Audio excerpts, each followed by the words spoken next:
Telecommunications company Flow will seek an adjournment of its court action against the National Works Agency (NWA) and China Harbour Engineering Company (CHEC.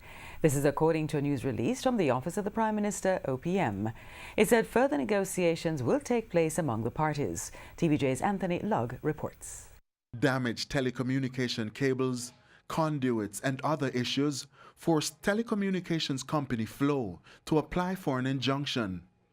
The injunction was to restrain NWA and CHEC from destroying, altering or moving any of their vital equipment on all major roads now under construction. The Telecoms took the unprecedented move after hundreds of its customers, both residential and commercial, were left without service or experienced lengthy down periods. But things are about to change following the intervention of the Prime Minister.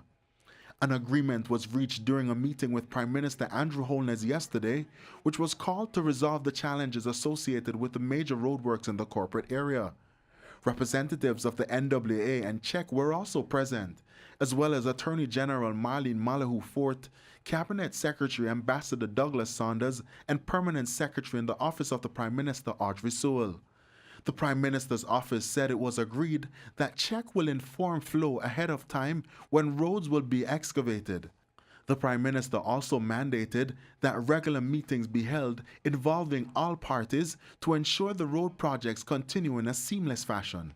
Flow was seeking to have the Supreme Court grant it an injunction to restrain the NWA and CHEC from interfering with its cables during the current roadworks.